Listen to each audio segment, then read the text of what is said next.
નમસ્કાર. આપણા વિચારોને આડે અવળે રસ્તે જતાં આપણે અટકાવવા જોઈએ. સુખ સાધનોથી ભરેલું આ જગત તથા બુદ્ધિ અને શક્તિનો સ્વામી માનવી આ બંનેનો સમન્વય થાય તો સ્વર્ગને અહીં જ ઉતારી શકાય છે. તો પછી આ નરકનું વાતાવરણ કેવી રીતે બની ગયું? આ આશ્ચર્ય પર ગંભીરતાથી વિચાર કરતા એ કારણ સામે આવે છે કે માનવીએ પોતાની વિચારણા, આકાંક્ષા, દિશા અને આસ્થાને ઉત્કૃષ્ટતાને બદલે નિકૃષ્ટતા સાથે જોડી દીધી. આ એક જ ભૂલનું બધું પરિણામ છે. વિચારોની નીચતાએ હલકા કામો કરવાની પ્રેરણા આપી. દુર્બુદ્ધિ અને દુષ્પ્રવૃત્તિઓથી જોડીએ આ સ્વર્ગ જેવા જગતને નરક બનાવી દીધું. માનવીય વિચારો અને પ્રવૃત્તિઓએ જ પોતાને અનુરૂપ પરિસ્થિતિ પેદા કરી છે. વર્તમાન સમયમાં જે લડાઈ અને વિનાશનું નગ્ન નૃત્ય વાતાવરણ જામ્યું છે તેની પાછળ માનવીના વિચારોની આસુરી તત્વ વધ્યું છે એ જ એકમાત્ર કારણ છે. ધન સંપત્તિ કે સાધનોના અભાવમાં પરિસ્થિતિઓ દુઃખદાયક બને છે એવું માનવું બરાબર નથી. આ વાત જો સાચી હોય તો બધા સંપત્તિવાનો સુખ સાધનવાળા માનવીઓ સુખી હોવા જોઈએ. હકીકતમાં તો એવું જોવા મળે છે કે સંપત્તિની સાથે સાથે અનેક ચિંતાઓ જોડાયેલી જોવા મળે છે. નિર્ધનતા અને સાધનો વિનાની સ્થિતિમાં રહેલા સંત મહાત્માઓએ પુરવાર કરી આપ્યું છે કે જો માનવી આંતરિક દ્રષ્ટિથી સ્વસ્થ હોય તો પછી ઓછી ભૌતિક સુખ સાધનોને આધારે પણ તે સુખી અને ઉન્નત જીવન જીવી શકે છે. વાસ્તવિક જીવન નિર્વાહ માટે ઘણી ઓછી વસ્તુઓ જરૂરી હોય છે. ઓછા સાધનો અને ઓછી સંપત્તિમાં જે સરળતાથી મેળવી શકાય છે. અતૃપ્તિ અને ઉદ્વિગ્નતા તો તૃષ્ણા અને વાસનાની જ હોય છે. તેને માયા, અંધકાર વગેરેના નામે ઓળખવામાં આવે છે. આ અનિચ્છનીય આસુરી તત્વો પ્રત્યે જેટલી શુભ લાગણી વધે છે એટલો માનવી ઉદ્વિગ્ન અને કુમાર્ગગામી બનવા માંડે છે. બધી વિકૃતિઓ અને વિપત્તિઓનો આધાર કેવળ એક જ છે. જો આદર્શવાદિતાની આસ્થાઓનો વિકાસ કરીને માનવી પોતાના ગુણ, કર્મ, સ્વભાવને સુધારે તો તે એટલી બધી ભૌતિક સમૃદ્ધિઓ અને સફળતાઓ મેળવી શકે છે કે તે પોતાને માટે જ નહીં પણ બીજા લોકોની જરૂરિયાતોને પણ પૂરી કરી શકે છે. આત્મિક સદગુણ સંપન્ન માનવી પોતે સુખી, સંતોષી રહે અને પોતાના સાથીદારો, સંબંધીઓને પણ આનંદ અને ઉલ્લાસમાં મગ્ન રાખી શકે છે. બૌદ્ધિક વિકૃતિઓ જેમ જેમ ઓછી થતી જશે અને આત્મિક વિભૂતિઓ જેમ જેમ સજગ થતી જશે તેના પ્રમાણમાં વ્યક્તિ અને સમાજનો દુઃખદાયી પરિસ્થિતિઓમાંથી મુક્તિ મેળવીને સુખ શાંતિના વાતાવરણમાં પ્રવેશ કરવાનો દરવાજો ખુલતો જશે. આ તથ્યને જેટલું સારી રીતે અને ઊંડાણથી સમજી લેવામાં આવે એટલું જ જલ્દીથી હાલની ગૂંચવણો ઉકેલવા અને સુખ શાંતિના વાતાવરણમાં રહેવાની શક્યતાઓ વધવા માંડશે. આપણે સૌ પ્રથમ મહત્વની વાત પકડી લેવાની જરૂર છે. માનવીની માન્યતાઓ, વિચારણાઓ અને પ્રવૃત્તિઓનો માર્ગ બતાવનાર, પ્રભાવિત કરનારા સાધનોને સુધારવા તરફ બધું ધ્યાન કેન્દ્રિત કરવાની જરૂર છે. વિચાર પોતે જ એક શક્તિ છે, એટલી વિરાટ શક્તિ છે કે તેની સામે દુનિયાની બધી શક્તિઓ એકઠી કરીને રાખવામાં આવે તો પણ એ ઓછી પડે છે. એનો દુરુપયોગ વિશ્વનો વિનાશ કરી શકે છે અને એનો સદુપયોગ જગતને નવજીવન આપવામાં સમર્થ છે. આ તથ્ય જો આપણે બરાબર સમજી લઈએ તો પરમાણુ અસ્ત્રોથી પણ વધારે તેની સુરક્ષા અને સુવ્યવસ્થા માટે જાગૃત રહીશું. માનવ પ્રાણી પાસે શારીરિક શક્તિઓ પ્રાણી જગતના પ્રમાણમાં ઘણી ઓછી છે, છતાં તે પ્રાણી જગતમાં મહત્વનું સ્થાન ભોગવે છે. તેનું એકમાત્ર શ્રેય તેની વિચારવાની શક્તિ છે. તેનો સદુપયોગ કરીને જ અનેક સુખ સગવડો, સંપત્તિઓ, વિભૂતિઓ અને સિદ્ધિઓ મેળવવામાં આવી છે. માનવીની પ્રગતિનો ઇતિહાસ એની વિચાર શક્તિની મહત્તાને વખાણે છે. જ્યારે જ્યારે અને જ્યાં જ્યાં તેનો સદુપયોગ થયો છે ત્યારે સમૃદ્ધિ અને વિભૂતિઓનો વરસાદ વરસ્યો છે. જ્યારે સદુપયોગ થયો છે ત્યારે સંકટ, જ્યારે દુરુપયોગ થયો છે ત્યારે સંકટ, શોક, સંતાપના વાદળો ઉતરી આવ્યા છે. જે શક્તિના આધારે વિકાસ અને વિનાશની શક્યતાઓ કેન્દ્રિત છે તેની સુરક્ષા અને વ્યવસ્થા પર જેટલું ધ્યાન આપવામાં આવે એટલું સારું છે. છેલ્લા કેટલાક દિવસોમાં એક દુર્ભાગ્યપૂર્ણ ભૂલ થઈ છે કે વિચાર શક્તિ પર અસર કરનારી ભાવનાઓને માર્ગ બતાવનારી કુંજીએ હાથમાં જતી રહી કે જ્યાં જવી ન જોઈએ. દારૂગોળાની પેટી બાળકોના હાથમાં આપી દેવામાં આવે, તલવાર વાંદરાને મળી જાય, બળવાન બનાવનારી ઔષધિઓના ઉપયોગ અનાડી કરવા માંડે, ખજાનાની વ્યવસ્થા ગાંડો માણસ સંભાળે, તો તેનું પરિણામ ક્યારેય સારું તો નહીં જ આવે. વિચારોને પ્રભાવિત કરવા એ એક મહત્વનું કામ છે, જેના પર આખા જગતના ભાગ્ય અને ભવિષ્યનો આધાર છે. એટલે તેનો ઉપયોગ કરવાનો અધિકાર વિદ્વાન અધિકારીઓ અને બુદ્ધિશાળી મનીષીઓનો જ મળવો જોઈએ. પહેલાના સમયમાં આ અધિકાર સત્પાત્રતાની આગમાં તપેલું સાધુ બ્રાહ્મણોના હાથમાં રહેતો હતો. જેના હાથોમાં આ કુંજી સોંપવામાં આવી હતી, તેઓ સમજી વિચારીને પોતાની વાણી અને કલમનો ઉપયોગ કરતા હતા અને સંગીત, સાહિત્ય અને કળાના માધ્યમથી લોકમાનસને સાચી અને સ્વસ્થ દિશામાં વાળતા હતા. રચનાત્મક અને સંઘર્ષનાત્મક અનેક સત્પ્રવૃત્તિઓનું સંચાલન, વિકાસ અને પોષણ તેમના હાથમાં હતું. શિક્ષણનું કાર્ય તેઓ સંભાળતા હતા. લોકમાનસને માર્ગદર્શન આપવાના સાધનો તેમના હાથમાં સુરક્ષિત હતા. આ વ્યવસ્થા જ્યાં સુધી અમલમાં હતી ત્યાં સુધી જગતમાં સતયુગ જેવી સ્વર્ગીય સુખ શાંતિ છવાયેલી હતી. વિચાર પર પ્રભાવ પાડનારા સાધનો કુપાત્રોના હાથમાં ગયા અને તેનો ઉપયોગ પોતાની સ્વાર્થ સિદ્ધિ માટે કરવામાં આવ્યો. ત્યારથી જ માનવ જાતની દુર્દશાની શરૂઆત થઈ. આ જ ભૂલને લીધે આપણું અધઃપતન થયું. શોક, સંતાપ, અપરાધ, દુરાચાર, લડાઈ ઝઘડા, અભાવના વિષવૃક્ષની ડાળીઓ ફેલાતી દેખાય છે. તેના મૂળ બૌદ્ધિક વ્યભિચારમાં રહેલા છે અને હલકી કક્ષાના વ્યક્તિઓએ તેને પોતાની પ્રતિભાના જોરે વ્યાપક રૂપમાં ફેલાવી દીધા છે. આજકાલ આપણે જોઈએ છીએ કે હલકી કક્ષાના વ્યક્તિઓએ સ્વતંત્રતાની આડમાં ઉદ્ધત થઈને લોકમાનસને અસર કરનારા માધ્યમોમાં કેટલીક નિષ્ઠુરતા સાથે ઝેર ભેળવી દીધું છે. આ બાબતમાં કલમનો પૂરેપૂરો દુરુપયોગ કરવામાં આવ્યો છે. પાછલી સદીમાં વિજ્ઞાને પ્રેસનો આવિષ્કાર કર્યો. મુદ્રણ કળાને પરિણામે કલમની શક્તિ કરોડો ઘણી વધી ગઈ. પહેલાં ગ્રંથો કલમથી લખાતા હતા, તેની નકલો હાથ લખાણથી ખૂબ ઓછા પ્રમાણમાં થતી હતી. એટલે એને વાંચવામાં, સાંભળવાનું પણ ઓછું થતું હતું, પણ તેમાં ઉચ્ચ આદર્શો રહેલા હતા. લોકમાનસને દૂષિત કરવાનો દુસ્સાહસ કોઈ કરતું ન હતું. જે કંઈ લખવામાં આવતું, વાંચવામાં આવતું, સાંભળવામાં આવતું, તે લોક કલ્યાણની દ્રષ્ટિથી થતું હતું. આજે તો કંઈક જુદો જ વ્યવહાર ચાલી રહ્યો છે. બજારમાં જઈને પુસ્તકોની દુકાનમાં ફરી વળો, પ્રકાશકોના સૂચિપત્રો બરાબર તપાસી લો, પ્રેસોમાં છાપવામાં આવતા સાહિત્ય તપાસી લો, લેખકોની હસ્તપ્રતો પણ ફેંકી નાખો.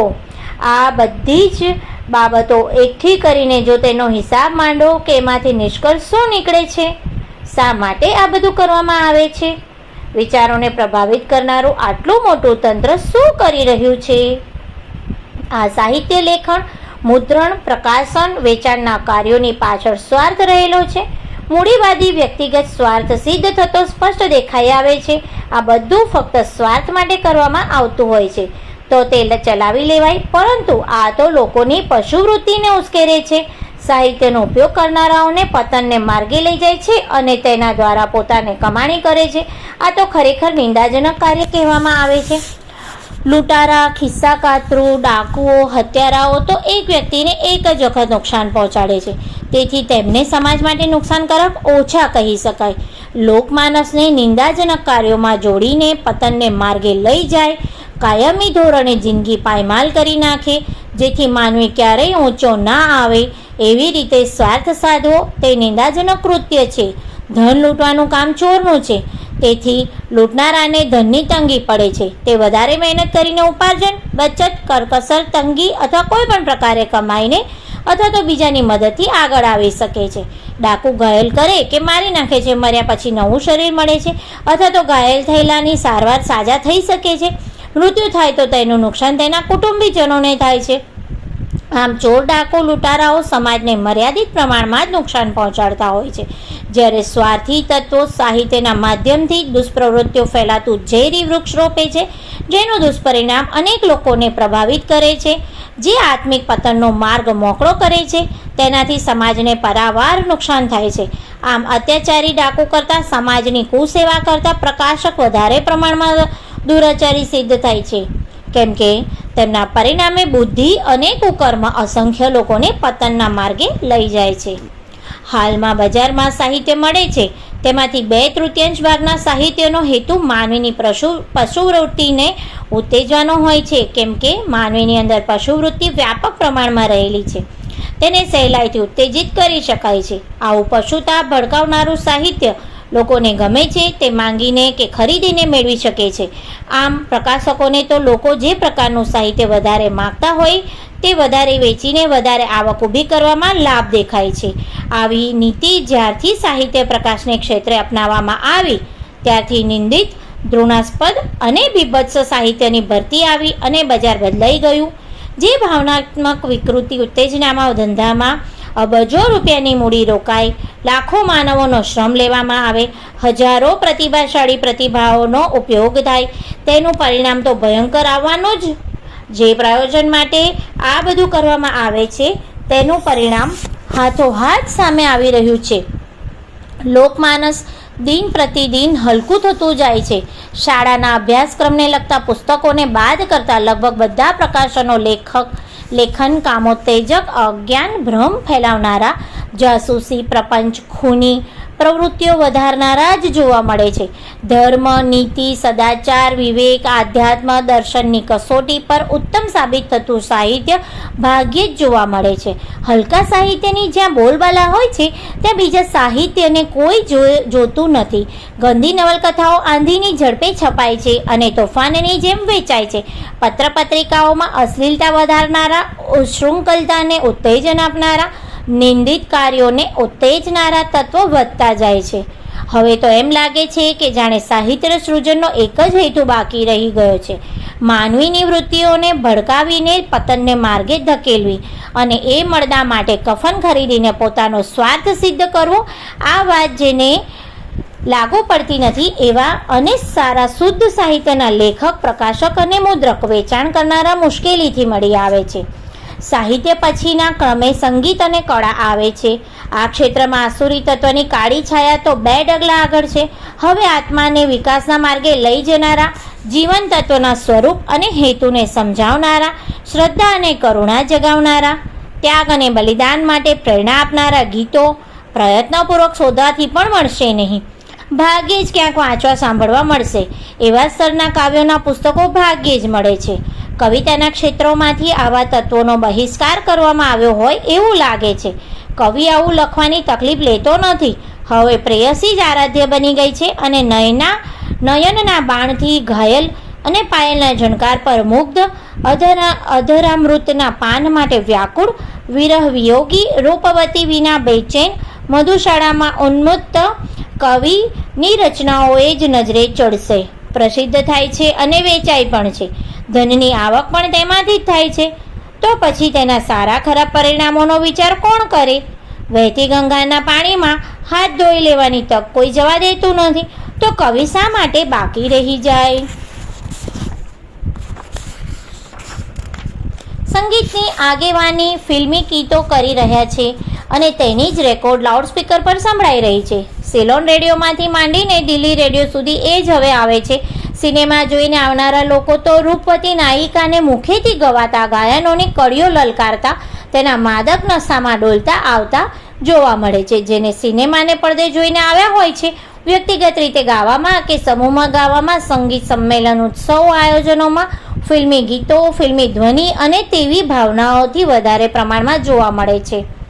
ધૂન તૈયાર કરનારાઓ, સંગીત વગાડનારાઓ, ગીત ગાનારાઓ, સંગીત શીખવાડનારાઓ ફિલ્મી વર્ચસ્વનો સ્વીકારતા થયા છે અને આત્મસમર્પણ કરતા જાય છે. કેટલાક દિવસો પછી સંગીત ક્ષેત્રે ફિલ્મી ગીતો સિવાય બીજું કંઈ જ નજરે નહીં પડે. આ ગીતોમાં કેવી ભાવનાઓને ઉત્તેજના આપવામાં આવે છે અને શું કરવા માટે પ્રેરણા આપવામાં આવે છે તે કહેવાની કે પૂછવાની જરૂરત જ નથી. તેને સાંભળનારાઓ પોતે સરળતાથી નક્કી કરી લેશે કે આજનું ગાયન, વાદ્ય સંગીત, અભિનય જનમાનસને કયા માર્ગે લઈ જાય છે. સિનેમા આ યુગનો ચમત્કાર છે.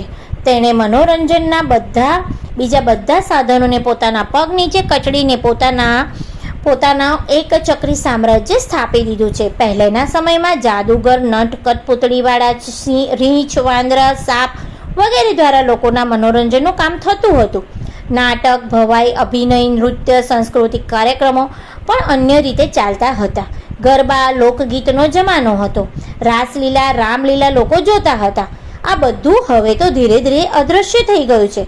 હવે લોકોના મનોરંજનનું કામ એકમાત્ર સિનેમા કરે છે.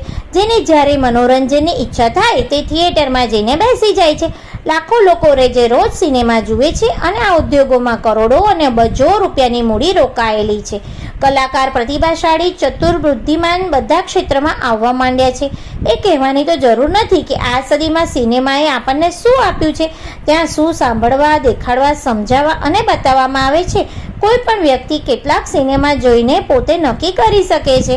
નીતિ અને સદાચાર શીખવતી ઉચ્ચ આદર્શને સિદ્ધ કરનારી ફિલ્મો તો હવે ક્યારેક જ જોવા અને સાંભળવા મળે છે.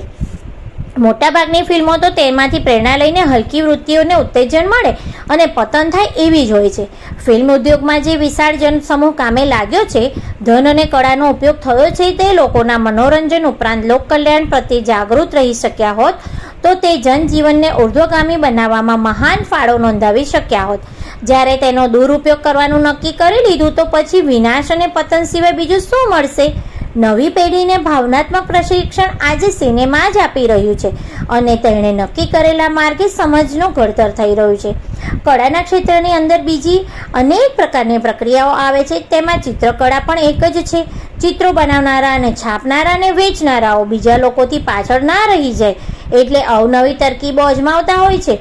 યુવા નારીઓના અંગો બતાવતા, કામુક ભાવનાઓ વ્યક્ત કરતા, વેશ્યાવૃત્તિને પ્રોત્સાહન મળે એવા પ્રયત્નો ચિત્રકળા દ્વારા થતા જોવા મળે છે. નૃત્યાંગનાઓ, વેશ્યાઓના ચિત્રો મોટા પ્રમાણમાં છપાઈને વેચાય છે. જાણે કે બધી શ્રદ્ધા તેમને ચરણે જ સમર્પિત થવા નીકળી પડી છે. પ્રત્યેક ઘેર એવા કેલેન્ડરો લટકતા હોય છે. દુકાનોમાં એવા ચિત્રો લટકે છે. ચિત્રકારો, મુદ્રકો, પ્રકાશકો અને વેચનારાઓનો સમૂહ આના જ આધારે સમૃદ્ધ થતો જોવા મળે છે. કોઈને કંઈ જ ચિંતા નથી કે ચિત્રોમાં વ્યક્ત થતી કામુકતા અને અશ્લીલતાને જનસાધારણના શારીરિક, માનસિક અને નૈતિક